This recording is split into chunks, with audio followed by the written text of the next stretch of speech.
Adam Sandler always has those guys in his movies. Like they're funny as hell. Morning, everybody. Happy Monday. Jeez.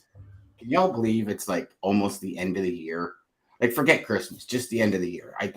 It's pictured as if it was yesterday, where we're sitting there at New Year's Eve saying, hey, this year, like it's every year. It's crazy how it happens. But anyways, it's almost the end of the year. Welcome to another episode of Mayhem Monday. And today, not really sure what the hell we're going to talk about. We're going to talk about something, though. Yeah, throw it up. To the HPLS podcast. Live, relevant, and high performance information, conversations, and education weekly.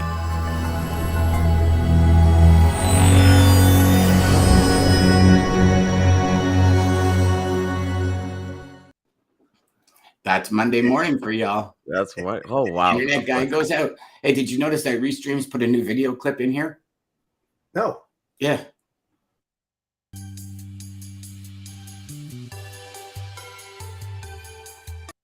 That would have been good as the hey, we're coming last on Tuesday. Seconds of 12 days.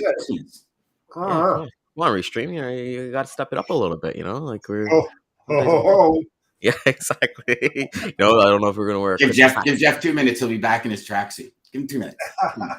Be like Superman, head into the booth. So how was the weekend, boys? Good, man. How about yours? What did everybody do this lovely weekend? Yeah, quite a lot, man. We went to that concert. Man, it's so funny about that story. I went to that concert on Friday downtown at Massey Hall, and it was the first time we've ever walked out of a concert because like they were really bad. So we actually, my wife and I, we probably stayed for like 10-15 minutes, and we only paid like $100 for the tickets. We like to do different spontaneous things, but we're like, holy shit, this sucks. So we left, and then we went out for dinner, and then we had fun. But something I actually want to raise awareness for that was really cool, that I think was the highlight of my weekend. Other than Messi winning the World Cup, shout out to Argentina, probably the greatest game ever played. That game, if any, that was definitely a nail biter. But anyways, so my cousin made a post, I think on social media, saying that, hey, one of her coworkers is looking for like dolls or stuffed animals to go to like a nursing home for like people with Alzheimer's. So I tagged my wife in it, and then we start to like learn a little bit more. So it was kind of cool to learn the education. So when somebody's going through Alzheimer's, if they have something like a stuffed animal or like a toy or something like that, it brings up kind of like some kind of memories. Like what the lady said after speaking with her was that each one person will have a doll, and they'll treat it like their own baby. So like they'll feed it, they'll hug it, and kind of bring like that. And I've always known that animals, like if you bring a dog to somebody who's kind of going through Alzheimer's or anything else, it might trigger them like, hey, I used to have a dog when I was a kid. Petting, even commands like sit, stay, like certain things could kind of get the brain kind of going. So the highlight was for us, like we just went to Valley Village and we just cleared out the shelves, came home, cleaned up all any kind of dirt or anything like that, and literally dropped off a full bag at my cousin's house yesterday. And it's just that you don't know. And I don't know for you guys, we always talk about being generous. And I think, I don't know, I'm turning 34 on Christmas Day. And for me, it's like, just being more generous, and there's nothing that I want. Like my family always asks me what I want. I usually kind of give them a list. And it's like, for me, it's like, I just rather give, be generous, charity, those are definitely the pillars of my life. But I thought I'd share that cool thing about Alzheimer's because that was probably the biggest thing that I learned over the weekend. And it will stay with me forever, to be honest. Yeah, it's definitely better to give than it is to receive, for sure. Yes, sir. Get more gratitude out of that. Yes, sir. Gratification. Yeah. No, gratification. No, not gratification. Gratification is like like it's kind of that feeling. I think it's gratitude. It's gratitude. Just being grateful for everything that we have. We got a roof over our head. We got food on the table. I'm grateful that I'm able to go and give something away or help somebody out. Exactly. Like that. Yeah. Yeah. Absolutely. That's what about you, Dan? As good, decent human beings, right? Every single day. It's super cool, brother. I noticed you doing that a lot. Like every weekend, you're at the rescues and stuff like that. And Yeah, I think you know what? I think this industry, but like, and this is like high performance logistics. Like it's been able like to give back my time and money as well. And I think those things.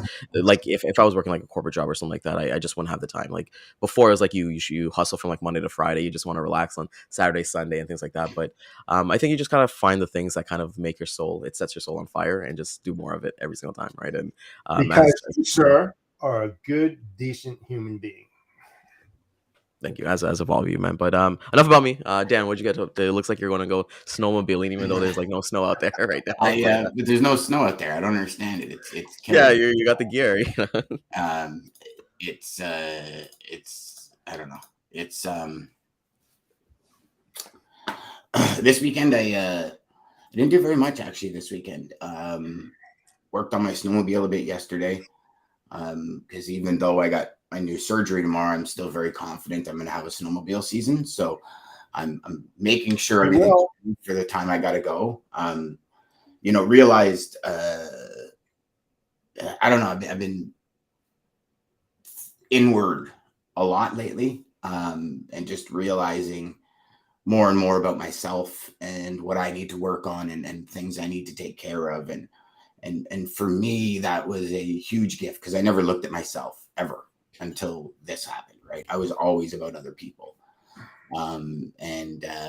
So for me, it was more of an inner reflection on the weekend. Went to my family's Christmas. It was awesome to see everybody. It was amazing to see the family, and these are my in-laws. I don't know if I told you guys, but I struck the in-law lottery, like huge, like Powerball lottery. So it's always awesome to see them. Had a great time. It just goes too fast. It does.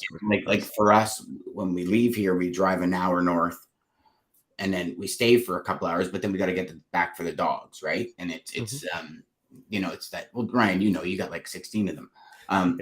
18. But it's sometimes it's challenging when you don't have family members close or other people that, like, when I was going back and forth to the hospital, my friend Brent would come and feed them lunch, which like saved our soul. Or Jessica, we actually asked her not to work this summer and she stayed home with the dogs. But when she went back to school, my friend Brent took over for lunches. But everyone was busy, couldn't find anybody. And like my son and daughter are with us, like we're all gone. So it's like, it's challenging sometimes for that, the logistics of it, right? But other than that, it was a nice quiet weekend. Did some snow blowing, did some shoveling, felt my energy return a little bit. Like I only had one little nap yesterday. And so it's good. I'm coming around.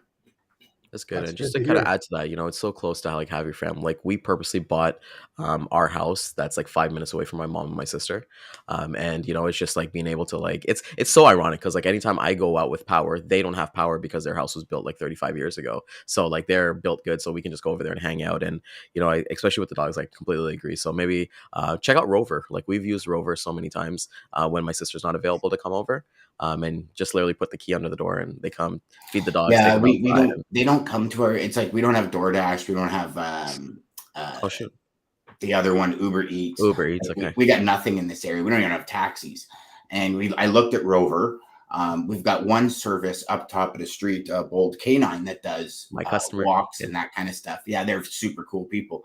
But it's like pre-planned, right? So we were leading up to Saturday, and it was like it was one of these things where it's all of a sudden like, oh my gosh, the dogs, like we're gonna leave at this time and come back, so it was like, okay, so you're trying to plan it so you're no longer than like 7 hours between. We're the same way. We give ourselves 8 hours. 8 hours is before they like pee and poop in the house. There you go. It's like an 8 hour like kind of window. But I know but it's cool to think about those things because like now when you're planning to like do something else, like even for us, we're planning our vacations for next year. We're like, okay, well, let's figure out the dog thing because we're trying to go to Jamaica for like 7 days and things like that. And Jeff knows, right? Because he used to come down to Toronto quite a bit when he was in his dog days. So I like that you bring that up because it's really important that people need to think, it's just not just about yourself. It's like your little furry friends or like your little kids, like your own kids as well. Like you got to kind of think about that and how that affects them.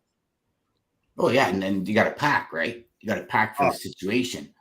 And I don't pack. I don't travel lightly anymore. I got a pole with wheels on it. I got like all these different drinks. I got all this different medication and stuff. And like we went to when we went to Niagara last weekend, the back seat of like the biggest truck you can buy is jammed, and like 90% of it is like, well, I got to take this at this time, this at this time. It's freaking stupid. I went from a little travel like bathroom case to a box. Wait a second, Dan. All right. So I listened to exactly what you said, right? You said you did shoveling and did a whole bunch of stuff this weekend, right? Yeah. You had that pole out there in your driveway, and you No. The weekend before we went to Niagara, my wife and I, for my birthday, she took me to Niagara. And when we were packing the truck, it's like you're putting the pole in the truck and you're putting in our bags and all my rugs and creams and all this other stuff I got to use. And that was all. No, I wasn't chilling the driveway. I'm about to just imagine like man, that's an extreme. But I'll tell you right now, I had a call with a chat with a buddy of mine on the weekend. He goes, so what happens if you can't like fully eat by the time snowmobile season comes around? I said, dude, I'll sit on the side of the trail with a pole in the air and gravity feed myself for 45 minutes and then get back on the sled and go. That's commitment. It's gonna be like frozen. It's like a slushy. Oh yeah, like it'll be literally. I'll have to figure out how to heat it while we ride. Yeah, you couldn't grab it because you'd be stuck to it. Oh yeah, like I'm telling you, man. There's Dan, where did you go? Where did you go? Doing snowmobile trails, right? There's these cabanas. Yeah. There's always clubhouses everywhere you go, and in the clubhouse, like especially the one in Fergus, is a really cool clubhouse. Like it's huge and it's got like this massive wood stove, and then they always leave wood there, and you stoke the stove when you go in and you leave it hot for the next snowmobilers that come. Like you make sure you clean up all your stuff. Like it's like golf, right? Where there's rules, like unsaid rules, but I can get to any clubhouse in probably an hour and a half. So like I can go, I can leave here at 10. I can go to Fergus Clubhouse. I can sit there for 45 minutes while this drips. And I even said to my buddy, I said, you guys go, I'll catch up with you. Right. Like I've been snowmobiling long enough. I'm not that guy that is standing on, just a track and catwalking because I'm trying to make it to the next trail because I think I'm cool because I got a pipe in my sled. Right. Like, right. I'm beyond that age. But there will be ways. I just got to figure it out. Like, how do I get a pole on my snowmobile? And so it's like the retractable. And you don't want to hit any low-lying trees. Yeah, but what I've got is I'm thinking of a retractable light holder. Like if you ever done the movie, like one of those telescopic things. Yeah. So like kind of like in photo shoots and stuff, and then it has a knob on the top, and all I got to do is put a slice in the knob, and then I can put the hook in here into that slice in the knob, right? So there's ways to do it. It's just, do you want to make it or not? Right. Like, and that's what we talk about all the time. I want to do it. Nice segue. I'm like, we're talking about snowmobiling for like forever. And like, I like that segue into like, wait a second. Wait. All right. Let's look at the really good possibilities here. You might not even need that, my friend, in another month. Oh, I know. So brother, I plan. I know. It's always looking at the what ifs. I always say that, right? So it's like, what if? Okay, I got this handled, buddies. No problem. We're in. So good for you, dude. Good for you. Yeah. I will not let my season go by. I lost my whole summer. I'm not letting my winter lose. Not going to happen. That's the mindset you need, my friend, in everything that you do, day in and day out. Personal, business, that is the mindset. Yep. Well, my weekend I enjoyed very, very much. I went to one of my favorite places, the freaking mall. I mean, and didn't really sense that sarcasm, Ryan. No, it's actually Jake's favorite place. It is. It's the most happiest place that he can go to. Man, it was. You know what? Our mall. I think you said. Or even you, Ryan, that you went to the mall and it was like barren and stuff. I couldn't believe this past weekend that it's a big mall in Rockaway. And I'll tell you what, tremendous amount of cars all over the place. And I was like to my wife, I go, you know what?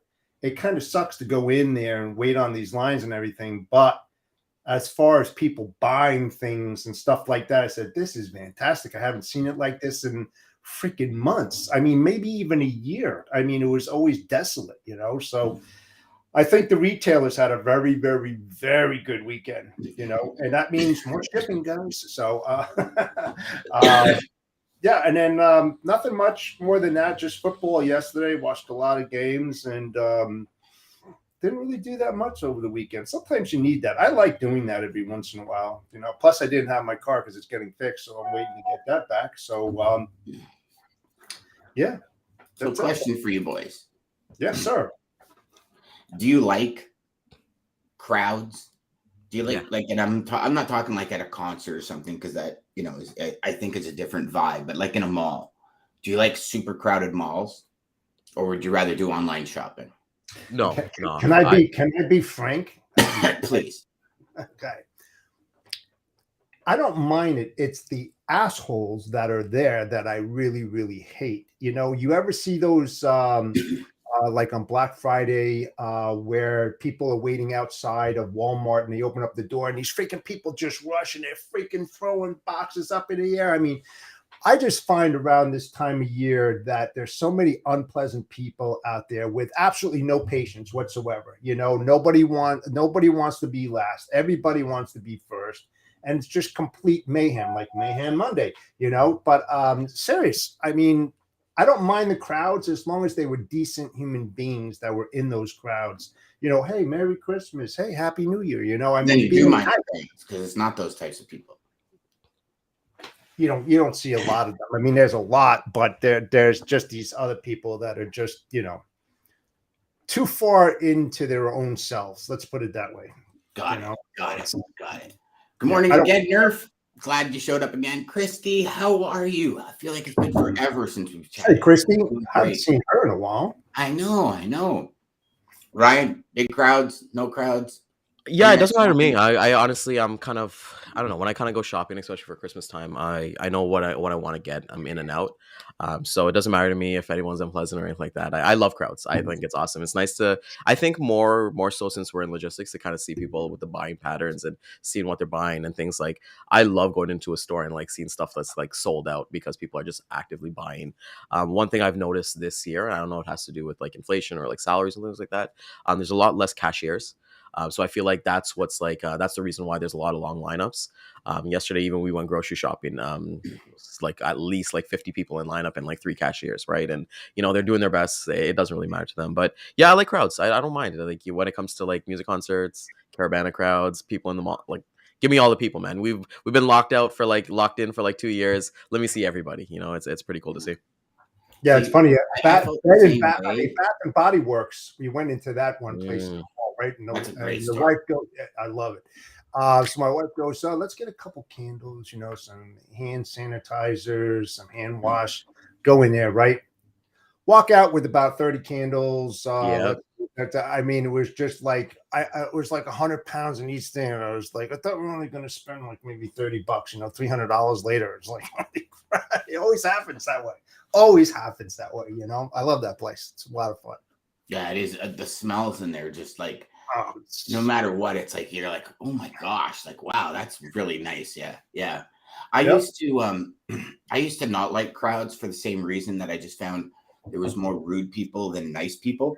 And I don't know if it's living up in the country. It's like you say hi to everyone you see, right? Definitely. And then going into the city to shop, it's like this huge culture shock if you haven't been there in a while. And then COVID hit.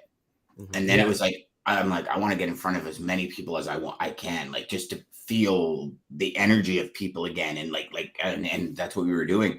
And then when I got sick, I don't want to be around anyone, because every cough, I'm like, what? Like I'm like, I'm paranoid, paranoid. Which I'm sure I'll get over, understandably, over the next little while, because I'm a people person. I love people. I love crowds. It's, I would have loved to have gone to all the events this year, but circumstances didn't allow me to go to any. But what I've actually found recently, and it'll answer your question, Ryan. I was at Real Canadian Superstore last weekend, and the place was jammed, and there was 3 cashiers. Yeah. And I asked the lady, I said, how come you only have 3 cashiers, like this close to Christmas, this many people? She says, we are so short staffed. We had 4 people that were supposed to show up today. None of them showed up. So like people are, it's a staffing shortage. And she goes, and we're doing our best. She goes, you should see how people are yelling at me when they're in line. Yeah. And it's fun. And I'll share a story. Did I tell you guys what happened at Canadian Tire to me?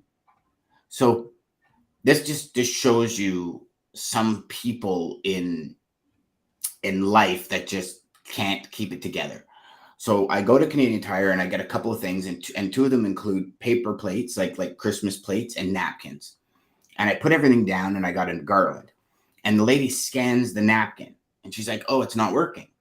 So she goes back and forth, back and forth. Finally, she says, "Where did you get them in the aisle?" And I said, "Well, it was like 3 aisles down." So she goes 3 aisles down. Well, she's gone for a good 5 minutes. And I see this one man and husband, and the man starts like shaking back and forth, and he's got hub rims, like hub covers, like Yeah. in his hands.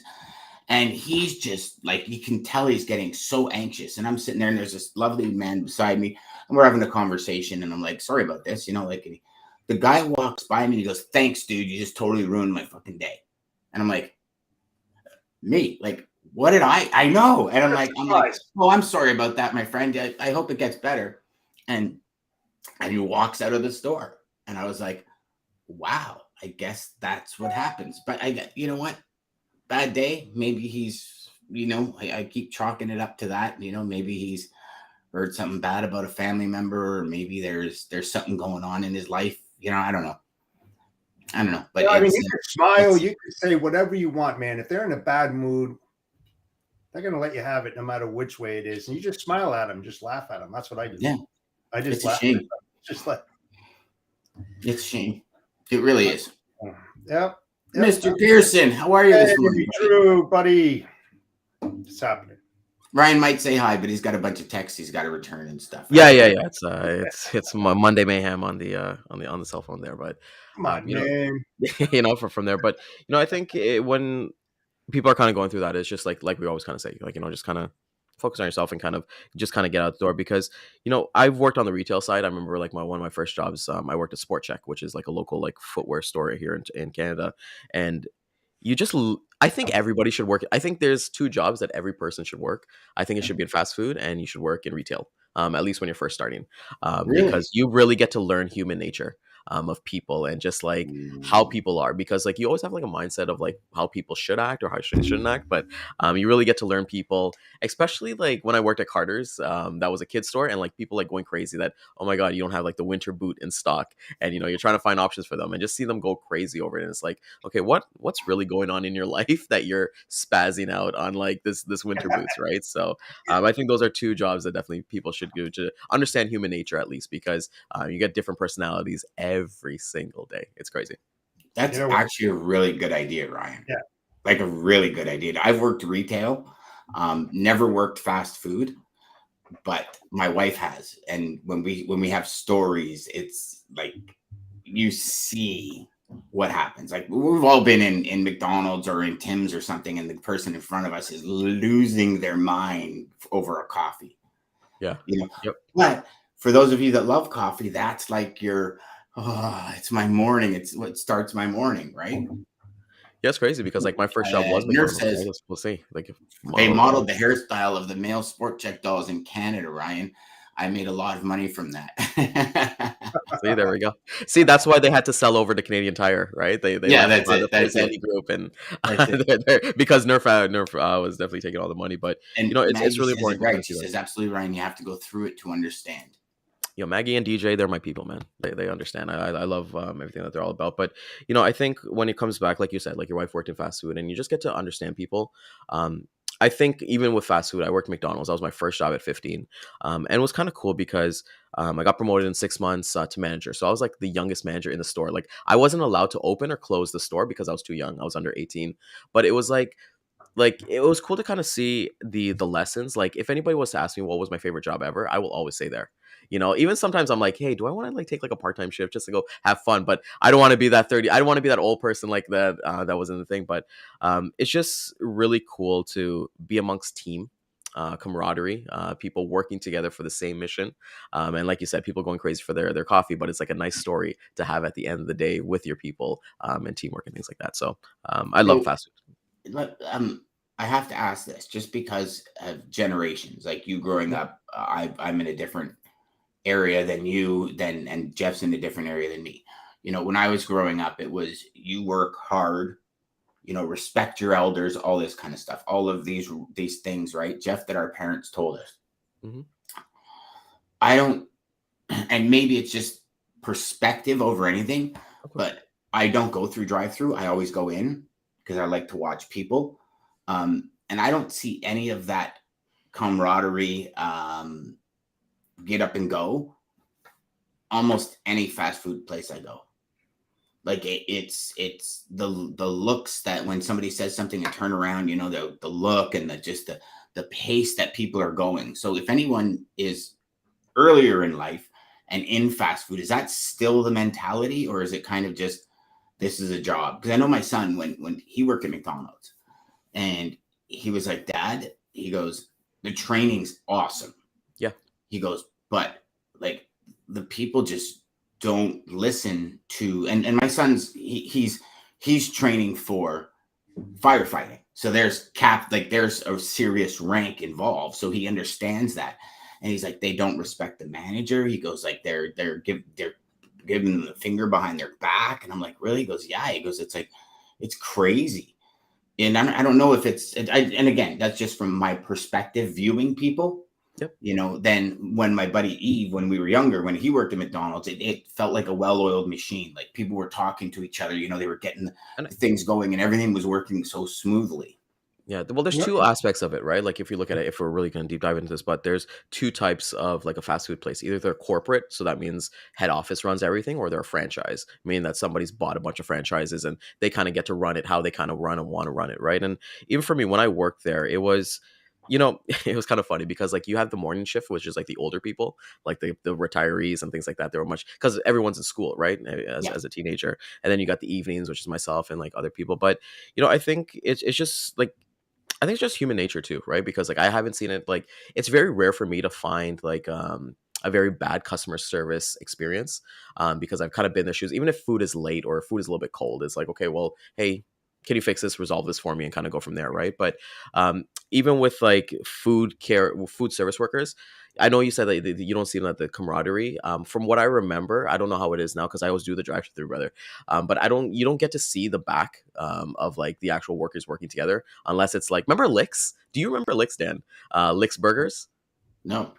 Okay, Licks Burgers was huge where like you go in there and they're singing. Like they're yelling out the orders. Like it was a burger joint. Probably one of my favorite burger joints growing up. But I think I can't comment on, like we said, if we have somebody younger in the crew or somebody has kids and they're working right now in like food service, I can't attest to that. But I know that I was only there for like a year and a half, I think, until I kind of moved on to my next role. But you look at everything, right? Everything's so expensive. Like when I was working there, I would want to buy like a Toronto Raptors jersey, which is like $50-$60. Kids now, they want the AirPods, which is like $300. Imagine how many shifts you got to work to buy some AirPods or buy some Jordans that are like $300. Like it's just the cost of buying things are really. Did you say lids or licks? Licks. Oh, okay. Licks Burgers, yeah. Yeah, I know. Oh, that's crazy. They had a bunch of locations, but I love this topic because I think it set a foundation, and just coming back to it, you learn that customer service portion to always kind of be serving, right? And then you kind of like, okay, like your son said, the train's amazing. Like I actually went to McU University, which is probably one of my favorite trainings ever. They sent me away for 2 weeks away, and then I literally learned how to become a manager. And that's why we kind of lack in different things, but I think it's a great model. Yeah. Now you're getting into a whole other topic, because how many companies, when they promote a salesperson to a manager, actually train them? Yeah. Not in logistics anyway. No. And it's a huge issue. I mean, I can't tell you how many times I worked for somebody that was, let's just say, operating well below their pay grade. You know what it comes down, and I don't know. I gave up fast food 30 years ago. Haven't been in anything, but you brought something up that was kind of alarming, with the subordinates working for the manager and having disrespect, giving them the finger, all this kind of stuff. That just says to me that the manager there just doesn't have his finger on the pulse. A good manager would get that vibe, would get that feeling that something's going on and there's cancer among us. How do we remove, no pun intended, Dan, how do we remove that, that tumor, sort of speaking, because it's going to go like wildfire. And so that's the biggest alarming thing. A good manager, a good leader would have that pulse and would be able to listen in the tone and everything like that, that something's going on. So whose failure is that? When things go awry like that, definitely on the manager. Maybe that person shouldn't be in that position. No, that person shouldn't be in that position if that's the way his crew is treating him or her in that situation. So Drew says anything. Jimmy the Greek lasted 4 months, then Future Shop six years. Absolutely agree. I always wanted to work at Future Shop. Love to you, Ryan. Maggie came back to you, brother. Drew says Licks was number one. Yes, best burgers in the world, man. Yeah, 100%. Nerf wrote a paragraph here. I'd like to make people laugh through the drive-thrus around the city. I will go to McDonald's and ask for cabbage rolls or pet-related meals like IM's cat food for you. And you can hear people laughing over the speaker, or they will tell me to park in one of the colored spots. As I wait for my food, I'll tell them which spot it is, that I'm colorblind, and give me this weird look. Yeah. Have you ever done the at the drive? And I love doing this one where you go, okay, I'll take and create and then they're like, you pretend like the speaker's all well, I love how you bring that up, because like it's a great conversation in terms of AI. I don't know if you guys have been to McDonald's lately, but when you go to McDonald's, and I've seen every drive-through from Ajax, from Toronto to GTA, there's AI that starts the conversation in drive-through.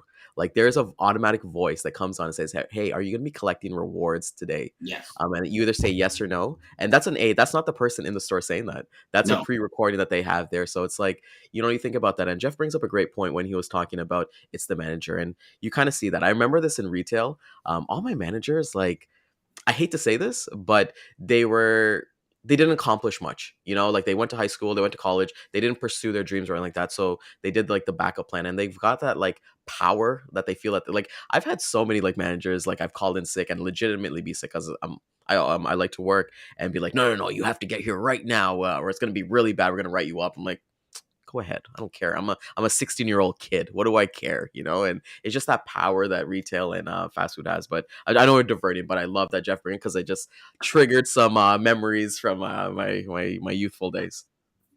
Nice. Yeah. What else is up there? Well, I got to give you the lane of the day, and then we may as well shoot out for today. So. And that was such a cool transition to the lane of the day, wasn't it? That was super cool.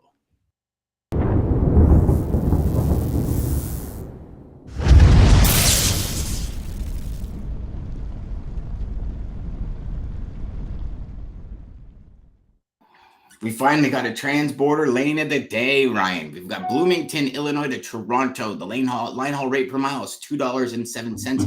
All in with fuel, $2.65. Contracted rate, including fuel, is $2.72. A year-over-year change of plus 13 cents from last year, which is actually pretty interesting. You'd think it would have dropped instead of gone up. Sorry, my dog is doing something here, and I got to figure out what she's doing. Recent rate jump on this lane after sharp declines in April. Current rate is 72 cents higher than the November average. That, my friends, is the DAT lane of the day. Nice. All right, Ryan, you seem to be going a little pixelated today, buddy. Yeah. No, I kind of got the thing. No, I was just paying attention to it because, like you kind of said, like it's close to what, what was that? What a mile? 265 all in. US. Oh yeah, 265 US. Because I'm like, that's a good rate. That is a good rate. Usually that's like a $3-4 a mile kind of lane. So definitely reach out to your customers and make sure you procure the carriers for that. But that is an amazing rate. Yeah, you are pixelated, as Dan. Yeah, your camera came out of focus, brother. Yeah, you're not in focus for sure. But hey, listen, I want to mention this, guys, people watching this.